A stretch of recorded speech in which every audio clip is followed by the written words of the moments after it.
go in great detail, but I have one suggestion for you. See, if you can see this, I have put in my email ID here. So if there is any question, please feel free to send me your question through this email. And I promise you, I will respond to the question. Okay, so just very quickly, I will run through my slides to give you an idea. What are seismic attributes? See, broadly, any measurement which is derived from the seismic data is a seismic attribute. As simple as that. And what are the inputs for the computation of attribute? Input could be a single trace, in which case it is called as a trace attribute. It could be pre-stacked traces, which means the common midpoint gather or common reflection point gather. It could be a surface, which means an interpreted horizon, in which case these are called as a surface attributes. Or input could be a small elemental volume surrounding every point in the 3D data, and these are then called as a volume attributes. Now, question immediately that comes to mind is what attributes to select. Now, in principle, one can define hundreds of attributes, literally. If you look at any interpretation software like Hanson Russell or Schlumberger or Landmark, you will see hundreds of attributes which they allow you to compute. So how to select them? And the answer is that attributes are basically for highlighting features. So depending on what features you want to highlight, you select your attribute. Now, for example, structure. If you want to highlight structures, what are the attributes? The objective of studying these attributes, as the name itself suggests, is to help understand the subsurface structural components. Structural components are faults or linear trends, and sometimes even stratigraphic features such as channels. And the attributes which help you understand and interpret these attributes, these features better. These attributes are coherence attributes, or it is also called the semblance attribute, and we will see how coherence is defined. It could be a dip, azimuth, or curvature, and these attributes may be defined on an interpreted horizon, which means you first interpret, or the beauty is that you can even, without doing any interpretation, you can compute what is coherence, what is a dip of, and what is the azimuth of the reflections, or curvature of the reflections. And these are then a very powerful tool for the interpreter. Now, for highlighting stratigraphic features, what you need are the formation attributes, such as the seismic attributes that represent the information between two horizons. And what are the informations that between two horizons that you can extract? Acoustic impedance, velocity of the P wave, velocity of the shear wave, or alternatively Poisson's ratio, because Poisson ratio is a combination of Vp and Vs, or attenuation. This is also an important parameter, especially for gas saturated formations, because gas does not allow the waves to pass through, P waves to pass through. Instantaneous attributes, these are amplitudes, phase, and frequency. These are they are useful for studying the lateral phases changes, and for studying continuity of events, or thinning of a layer, or termination of an event. Often these attributes are related to presence or absence of hydrocarbons. So these are also very important attributes, and we will see an example of how instantaneous attribute can do both the things. It can help you highlight a presence of hydrocarbons, and it can also help you negate or remove false anomalies, which you otherwise would have picked. AVO attributes, these are the most widely used attributes for inferring the presence of hydrocarbons and for reservoir characterization. So what is AVO? AVO is amplitude versus offset, or it could be also amplitude versus angle. And I'll just tell you one small incident. See, because of COVID, we were not allowed to have maids in the house. And I had the job of cleaning the floor. And I thought I had done a very good job. And my wife came in one day, and then she spotted from an angle. She said, "Oh, look, there is still a spot left." I said, "Where is the spot?" See, I could not see the spot, but she could, but from an angle. So that is an exercise of how AVO works. That is an example, the case for electromagnetic waves. There is light waves, but the same thing happens in for propagation of acoustic waves. Something which may be not visible clearly, acoustically and a vertical angle, it may become more pronounced at an oblique angle. And AVO analysis exploits this feature for finding especially hydrocarbons. Geometric attributes, they describe the spatial and temporal relationships of formations. And coherence is a good indicator of bedding similarity as well as discontinuity. Bedding dips and curvatures can be computed directly from seismic volume. And these attributes provide depositional information. Now let me again come back to attributes from AVO or AVA. AVA stands for amplitude versus angle. Okay, here is a simple slide to show what we are going to talk about. Here is a reflector. It's a boundary between two reflectors, between two formations. And you have a P wave incident at some angle θ1. And in the upper layer, you get a reflected shear wave and a reflected P wave. And the second layer, you get the transmitted P wave and transmitted shear wave. And in AVO analysis, although the incident wave is a P wave and the reflected wave is also a P wave, I mean, one part that you are observing, detecting is a P wave, the amplitude of this P wave reflection depends also on the properties of velocity of P wave and shear wave in both the upper and the lower layer, because part of the energy is converted. Part of the energy is converted into shear wave, reflected shear wave and transmitted shear wave. So this is the beauty of it, that you are actually measuring only the P wave, incident P wave, and the you are measuring only the reflected P wave, but you can extract the information about the shear wave also, in addition to information about P wave, by analyzing the data as a function of amplitude as a function of angle. Okay.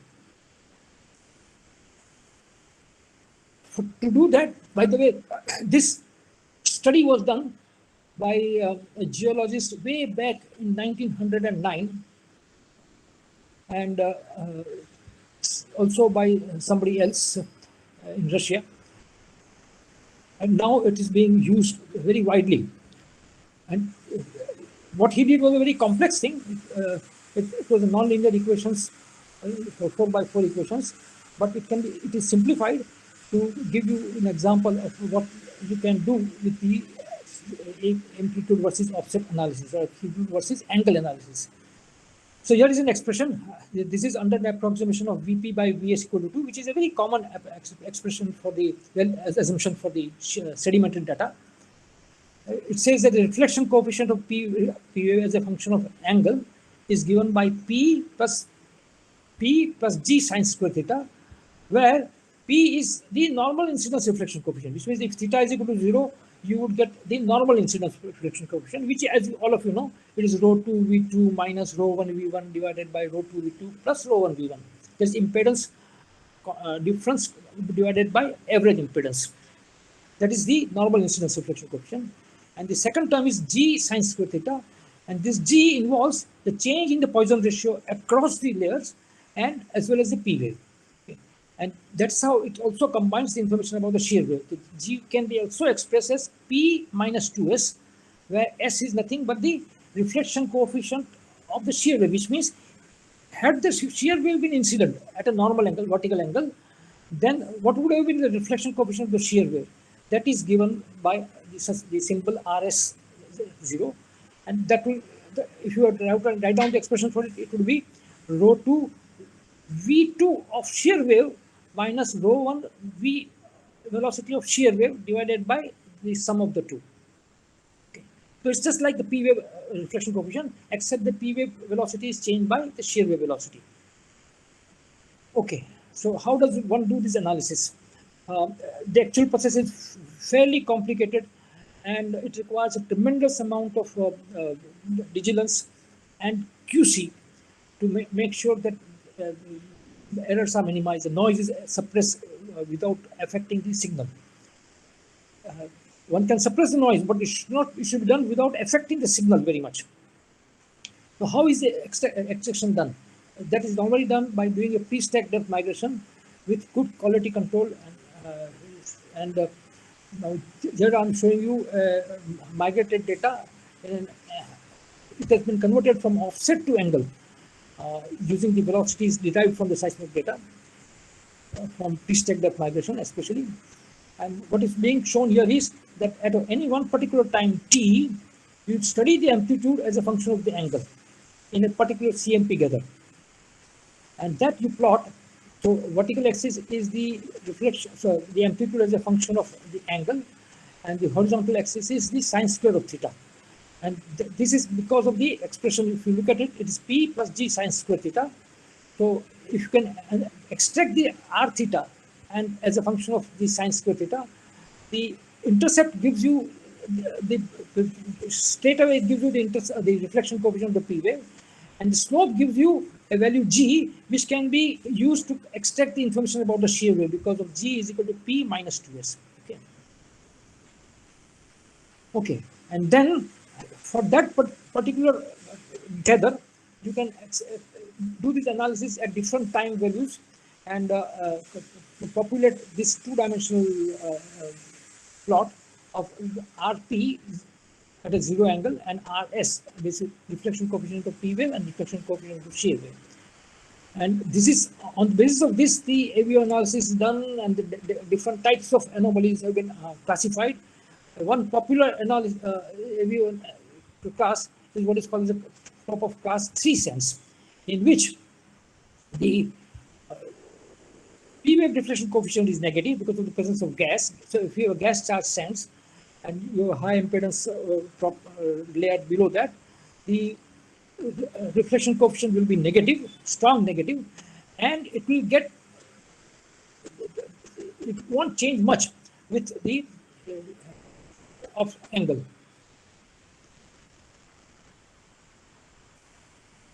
So there it is. From an AVO analysis, one can extract the normal incidence reflection coefficient RP for the P wave, and RS is the shear wave. And the bright spot on the RP data, which means reflection coefficient for P wave data of class 3, is accompanied by a dim spot on the RS, which means if you combine these two sections, RP and RS, you can look for a bright spot on the P wave and dim spot, low amplitude on the shear wave. And what is the reason for the low amplitude on the shear wave? Physically, you can understand this because of the fact that shear wave is not influenced by the presence of gas, and therefore the shear wave contrast across the top of the reservoir may remain very weak. And here is an example of it. This is from Alberta. Look at the upper section. Upper section is the reflection coefficient of P wave, and the bottom section is the reflection coefficient of shear wave as extracted from the analysis of this amplitude versus angle data. Okay, throughout the volume it has been done, and from this, these sections have been generated. And I would like you to focus on this horizon 2. Okay, that is supposed to be the top of the gas charge sense. You can see the bright amplitude here on the P wave data, but at the same time, oh, by the way, this is the sonic log. So sonic log going to the right means that velocity has decreased. So this kick to the right shows the decrease in the velocity of the P wave, which is you expect because of the presence of gas. And for the same horizon, interpreted horizon, on the shear wave section, you see a dim spot. You don't see a brightness of the amplitude. So this confirms the presence of gas in this particular layer. Now, here is an example from North Sea area, and this is a lesson to learn. You have a what is called a class 2 anomaly, in which the amplitude can change sign. Can you see this where the arrow is marked here? I marked that arrow here. You can see this peak is becoming a trough as you increase the angle. And that is typical of what is called the class 2 anomaly. Now, what happens is that if you stack this data, then because of the positive and negative cancelling each other, the amplitude will become dim. Although this is a beautiful example of a presence of hydrocarbons. There are hydrocarbons, gas is there, it's present in this area, North Sea area. And if you look at the stack response, you don't see much. Okay. So you would have walked out. If you analyze only the stack data, you would have walked out thinking that there's nothing interesting happening in this. You would not even notice it. Now, what is the reason for that? The reason for that is that the peak to trough phase reversal with offset at this particular time, 2.32 seconds, the stack response, which means when you add all this, the traces in together, they become very weak. But if you do something else, if you take the near offset trace minus the far offset trace, which means you automatically you are changing sign by subtracting the far offset data from the near offset data, then the amplitude is brought out and there is an oil water contact. This is a very strongly producing field in North Sea, and by this technique you can bring out the presence of oil in there. So what is the lesson that you have learned from this? That if we depend only on a stack data, we may miss a hydrocarbon flare, even in such an important field like North Sea. If the underlying AVO belongs to class 2, then you will miss it. It has a class 2 anomalies have phase reversal with offset. So examining the pre-stack data may bring out an AVO anomaly and help you identify a prospect. At least compare, if nothing else, if you should compare the near, middle, and far offset data for visual identification of possible hydrocarbon anomalies. Now I go to the next topic. It is called as a complex trace analysis. And here are the references which you can look at it later on if you wish to go into more detail. Now, what is the definition? Now, first of all, let me warn you, gentlemen, and ladies and gentlemen, that there's some part, geologists especially, may not be mathematically inclined to understand this. Don't worry about it. Grasp the message through the images. Okay. Small dt is a seismic trace. And then we define what is called as a quadrature trace. It is defined as a Hilbert transform. I'll just briefly, broadly explain what is Hilbert transform. And combine the two, so you get a complex trace. So this observed trace is a real trace. A real trace means it's a function of a real value function of data. And you generate its imaginary part through Hilbert transform. So the two combine dt plus I times d Hilbert transform, that is called as a complex trace, analytical trace. And this analytical trace can be expressed as like any complex number, z can be expressed as r e to the power I theta. Similarly here, this complex analytical trace can be expressed as et e to the power I phi t. Now why do you want to do this?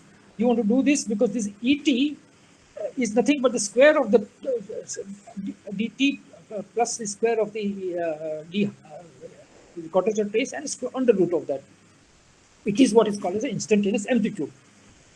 So from seismic trace, which is going up and down, positive and negative, you are going to extract something which is positive definite always, and that's the instantaneous amplitude. And this phi t, if you look at it, it is the tangent inverse of the imaginary part to the real part, and that is called as the instantaneous phase. And if you take the derivative of this instantaneous phase, you get what is called as the instantaneous frequency. So from this analysis, you get three things. You get the instantaneous amplitude, you get instantaneous phase, and you get instantaneous frequency. Okay. So here is an example I've shown okay, it's a very simple example. One of the traces is a real trace, the sin x is a real trace, and the other one is the imaginary part of it, which means the quadrature trace. And you can see that both of them have the same amplitude, or if you combine, square them and combine them, you will get them automatically, you will get a unit amplitude. And the phase is nothing but e to the power minus I pi by 2 sine of omega. Okay, I'll skip this part. But here is the illustration of the actual trace. See, here is in the bottom plane. See, this is two planes are there. One is an x plane, horizontal plane, and the other is a vertical plane. In the horizontal plane, I have displayed a seismic trace, and in the vertical plane, I have displayed the quadrature trace.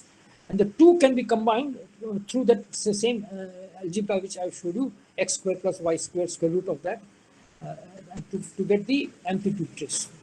Okay. Here is an example of this in more detail. So this is the original data.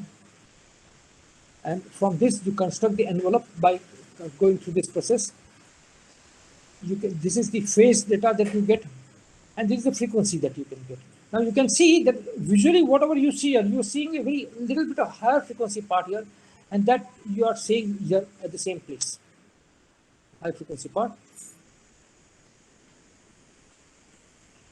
These are called the, okay, the trace envelope, which means the amplitude which you get from this data. What does it, how is it useful? It is useful for assessing strength of a reflection. It is useful for identifying bright spots, that means possible gas accumulation, for delineating sequence boundaries, for analyzing thin wave tuning effects, for deciphering major changes in deposition environment, or spatial correlation to porosity and other lithologic variations. That's called as, okay. I'm giving you an example from Gulf of Mexico, and the message that I want to convey through the example is that if you just look at a bright spot, you will get a, I mean, you may infer that there's hydrocarbons in it, but it can also be because of lithological variation. Every bright spot is not an indicator of a presence of hydrocarbon. Bright spot can also arise from the lithological changes. And here is the colored code. I'm going to show next slide, which is colored slide. And this is the scale of the slide. So the main message is that the amplitude, red amplitude is the low one. Similarly, frequency, the red one is the low one. And the phase, blue one is minus negative phase, and red one is a positive phase. So here is an example that I want to show you, that bright spot, left hand side is a reflection strength, which means the amplitude which has been extracted by this analysis, and the right hand side is the instantaneous frequency from this analysis, this analysis.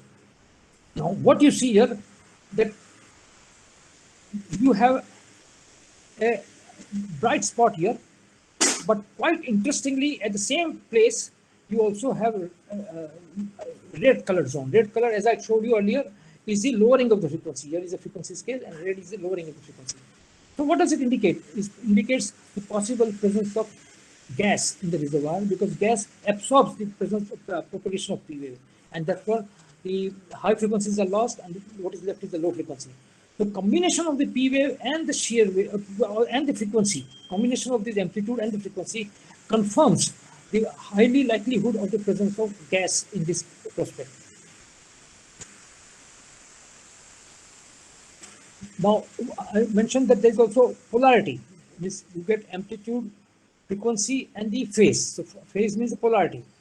So here, what is being shown is that the bright spot which is there on the left hand side at this particular structure, it is accompanied by negative polarity in the right way. Why negative polarity? Because you are going from a strong positive reflector to the hydrocarbon gas bearing reflection, so it's a negative reflection, and therefore the polarity is negative. Now here is an example of where the bright spot is there, but gas hydrocarbons are not there. Here is an example. The left hand side, there is a bright spot here. Okay.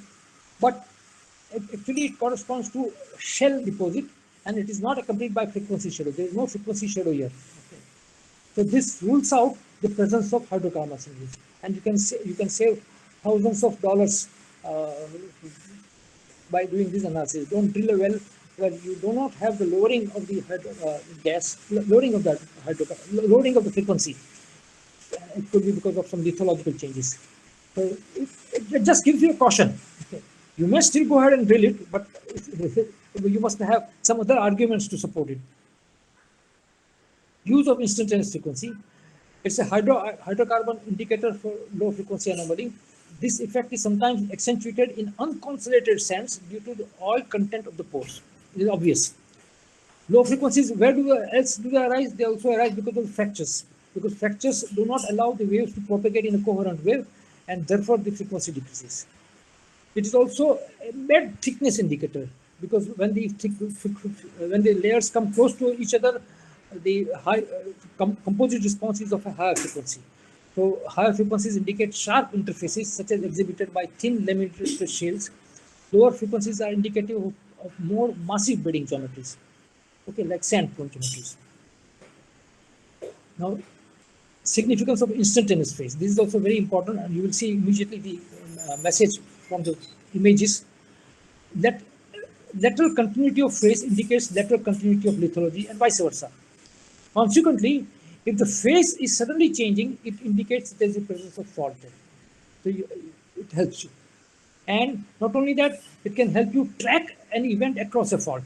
Because sometimes when there are very closely spaced reflectors at the same time when there is a fault, it is very confusing which reflector on the upthrown side goes to the reflector on the right hand side.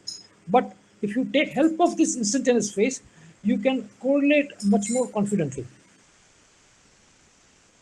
Here is an example in a 3D sense that on the left hand side is the original seismic data, and on the right hand side is the instantaneous phase. And I probably don't have to say anything. The two images speak for themselves. See how beautifully this fault has been brought out because of this instantaneous phase.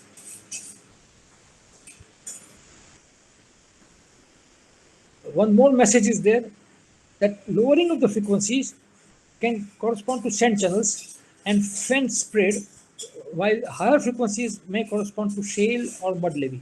So for example, here you can see this lowering of the frequency here. It could be just a channel which has been come out and is prone to sand, and therefore the frequencies are lower. Blending of attributes. This is very interesting. You can combine multiple attributes to bring out a message more clearly. Here is an example. On the left is a reflection envelope A. This is the phase, and the color code indicates the magnitude of the amplitude and the magnitude of the phase. And here the two have been combined together. And now you can see, look at this fault. It's so sharp. I mean, anybody can pick this fault. Here also one can pick it. I'm not saying that you cannot, but here continuity of the events is not as sharp, as clear as it is here. For example, there cannot be any ambiguity that this reflector has to go here. Okay. Similarly, this reflector has to go here, like that. So, by blending these attributes, it helps you code your interpretation much better. Structural attributes. Now, this is also an interesting thing. Say, you first start by asking the question how to quantify the coherence of an event, a reflection event. So what is done is that this analysis is done at every point in your volume, but here is I'm showing you at one particular point here, and you take you draw lines on this is your vertical horizontal axis and this is your vertical time axis. You draw lines at different angles and compute the semblance of this. For example, when you compute this semblance, you will see along this angle, they will add up in a coherent way. Okay, and the amplitude will be high. But if you add the amplitudes along this direction, they are not in phase, and therefore the net result will be low. You do this at all possible angles and select the angle at which the semblance is maximum, and that tells you your dip of the data. So at any point, you first of all compute mathematically what is the semblance or coherence, and then do this analysis at all different angles and compute at which angle it is the maximum. So you get two things. You get the angle at which the coherence is maximum, you get the value also of the coherence. And this analysis you repeat for all times and all traces throughout the volume. Computer does it, you don't have to worry about it. Okay, here is an example, 3D estimate of coherence and dip or azimuth. Oh, you can compute the azimuth also. Beautiful. See, the local dip and the local azimuth can be computed in a 3-dimensional volume. Earlier example which I showed you was a 2-dimension, so only the dip was there. And 3-dimension, the azimuth also comes in, and you can compute at any given point. Now, beauty is that you can do this even without doing any interpretation, seismic interpretations. You don't have to necessarily pick a horizon. Of course, you can do this on a picked horizon also, but without picking any horizon also, you can compute what should be the dip and what should be the azimuth for the events there. Now, there is an example which I am showing you in some particular reservoir. time slice has been taken of the attribute volume. Attribute has been computed throughout the 3D volume, and time slice is taken. So I'm going to show you 3 lines, vertical sections of 3 lines: A prime, B prime, and C prime. And you will see how these gas chimneys are brought out very nicely through the coherence. So this is the coherence volume, and you can see the gas chimneys which have come out here. This is another one. That was the time section, and this is the reflection strength. And again, this is the amplitude in time section along the line BB prime. The 2 lines are parallel to each other. And this is the reflection strength. So reflection strength brings out these channels, not channels, these chimneys very sharply. Now, here is this is line CC prime. CC prime was this line, just to remind you. This is the line parallel to this line AA prime. And on that line, there is something interesting here. There is a gas chimney, of course, there. Gas chimney is, of course, there. But there's also a bright spot here. Now, so it helps you ask some questions. Does it indicate the presence of gas, or what is happening here? Now, actual answer is that this gas chimney is there. So from there, the gas is leaking, and that's what is giving rise to this bright spot. Blending of attributes.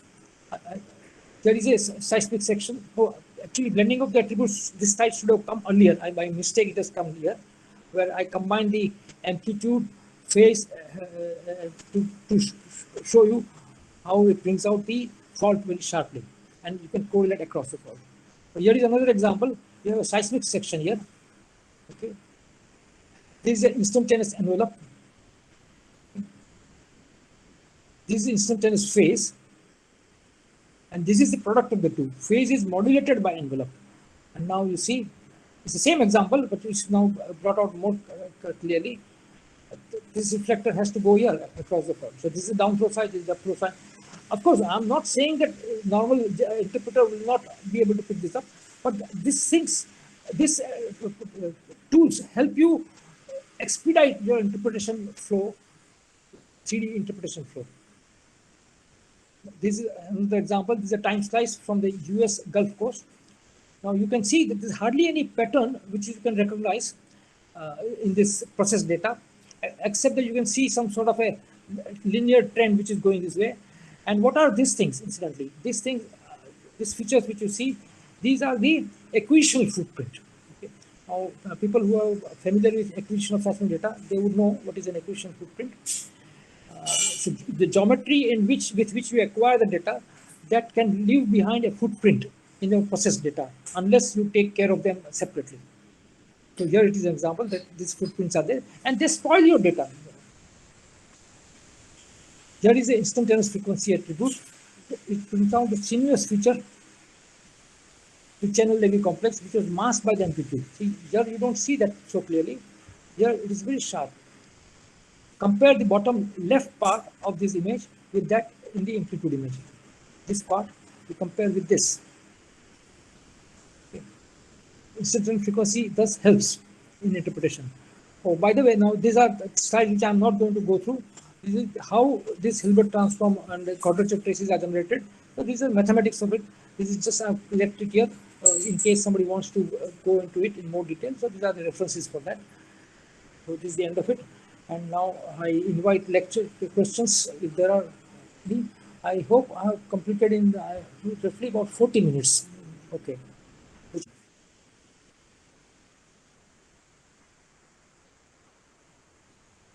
Okay. There is a question from. Where is the question gone again? Sir, you can click on the Firdaus, you can unmute and ask. No. Yeah, Okay, chat. I'm seeing the chat.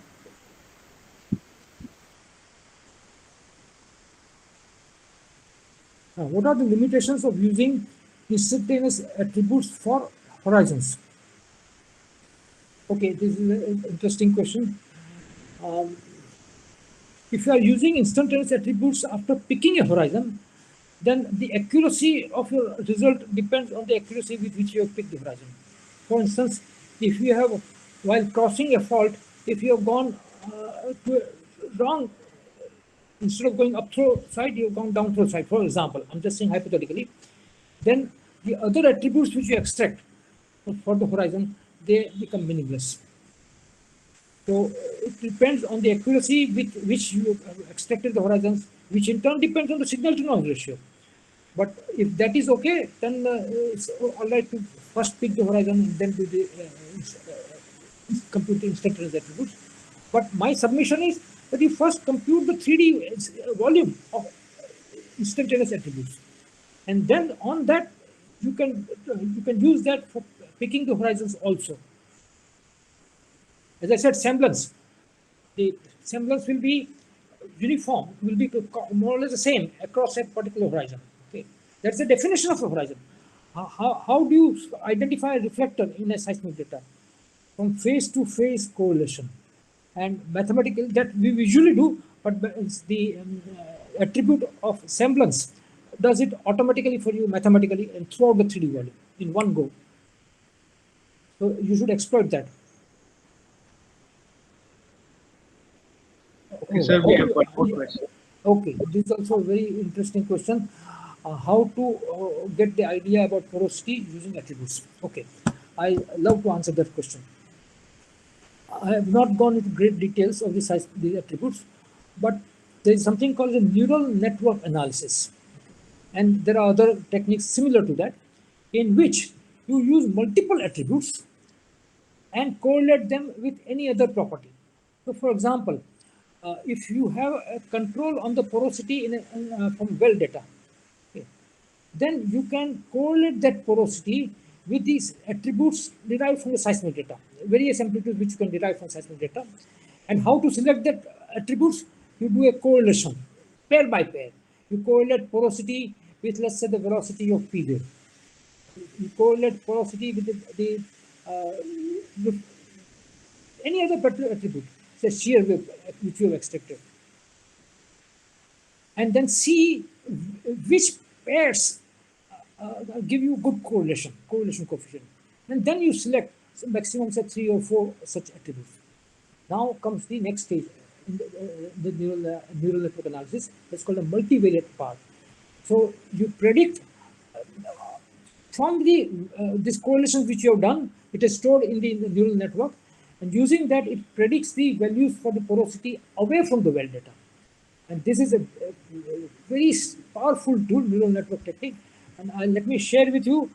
Um, I had the opportunity to use this neural network technique for one area in Narsipur in Gujarat, and people had done this analysis and predicted where one should drill. This was coal beds were there, and there was in the porous part one was supposed to look for oil. A proposal was made by the region. I was in GeoPic at that time, and the meeting was being held in Baroda, and the region office, they had made a proposal for drilling one particular location of the well. I was not in favor of that position because, as per our analysis in GeoPic, using the neural network, the porosity was supposed to be negligible, which means that coal was supposed to be totally tight. But they insisted, and the region had the power, monopoly at that time, to go ahead. So I said, please write down that GeoPic is not in favor of this particular position. They wrote down, they drilled a well, and it was totally compact. There was no oil, there was nothing in it. So this is the power of the technique. It's a very powerful technique. So don't be content with the few attributes which you have derived. If you have time and you are in charge of the prospecting, then use those attributes to make a prediction of the log data away from the well. It could be porosity, it could be even permeability, which of course is a very difficult one to do it, and also saturation. So many parameters can be extracted and away from the well, generated away from the well using seismic attributes correlated with the well data. What attribute can you use to find acoustic impedance? What acoustic impedance is what is the definition of acoustic impedance? The velocity of P wave multiplied by the density, right? So your acoustic impedance contrast can be, if you invert the reflection data, you can extract the acoustic impedance.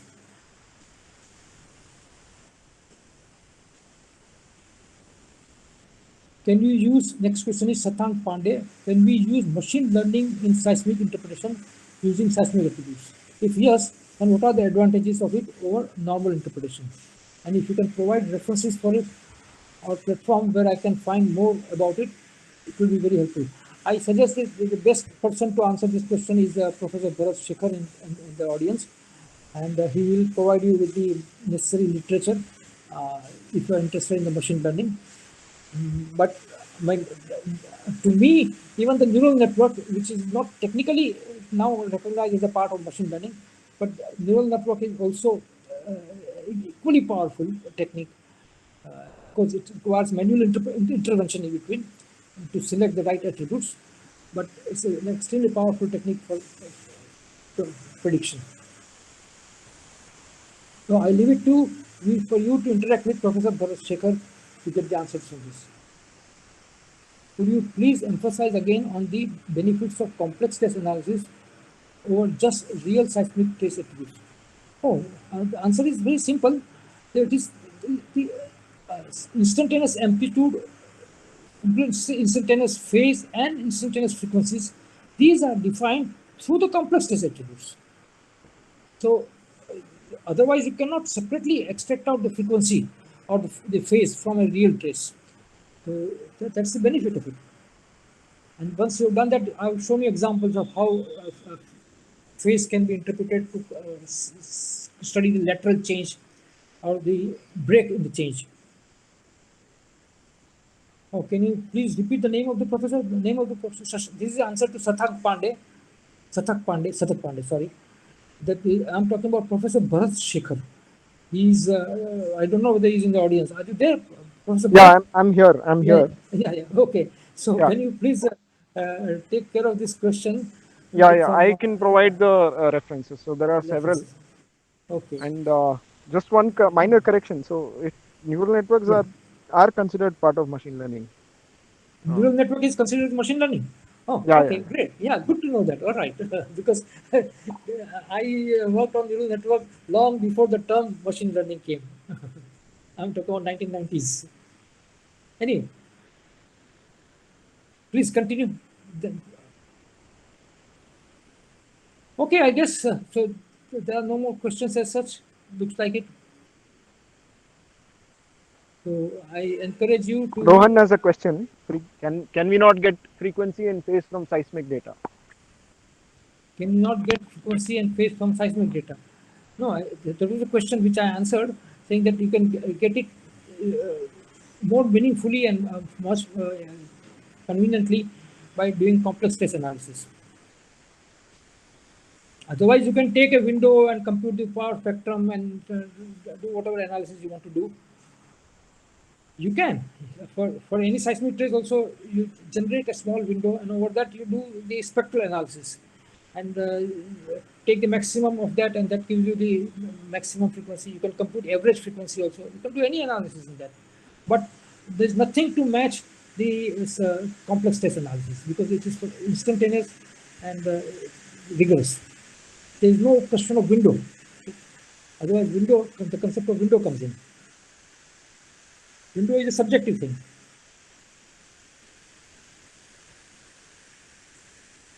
Can't we get frequency and phase information from seismic trace? Yeah, so I guess I have answered the question. You can, but it will be subject to generation of a window, which is subjective.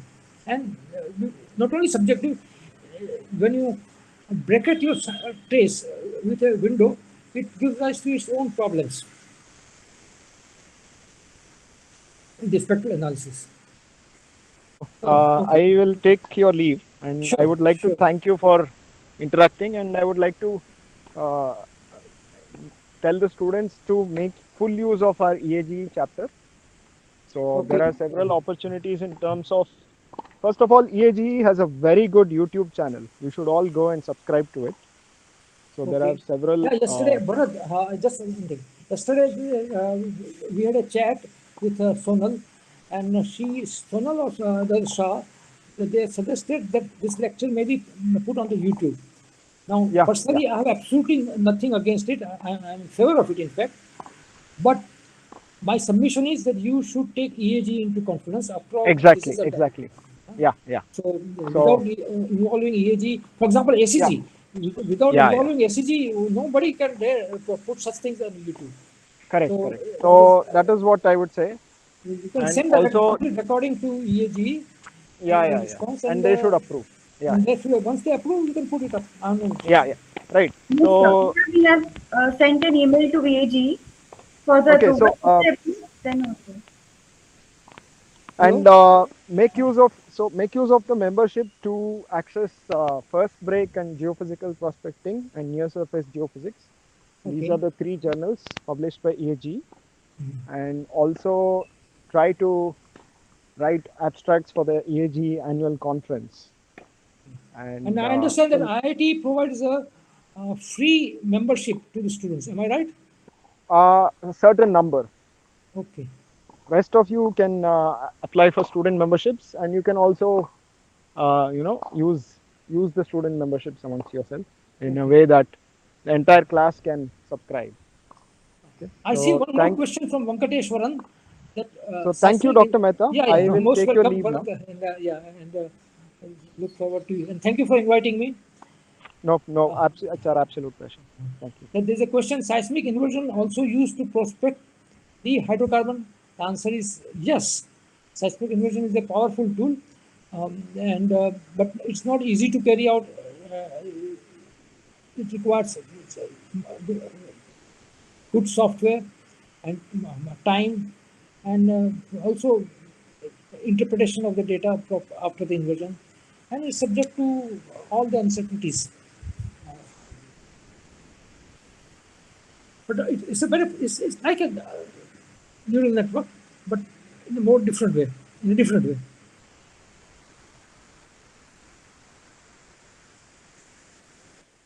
See, even for a one-dimensional trace, when you extract acoustic impedance, you are doing an inversion. It's a one-dimensional inversion from a seismic trace. You calibrate your seismic trace with the reflection coefficient, and then with some control on the velocity and density at one place, you propagate, and you get going up, and you can go down either way, and you get the acoustic impedance. But that is also an inversion. But generally, when you talk about the word inversion, you are talking about automatic inversion for say 3D data. And so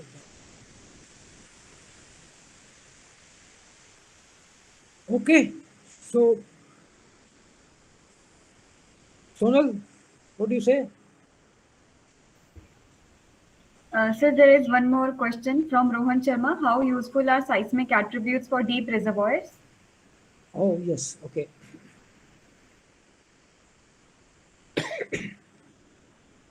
Here, the fundamental problem which comes is in the energy penetration to the deep reservoirs, and says, for example, frequencies automatically decrease for the deeper reservoir.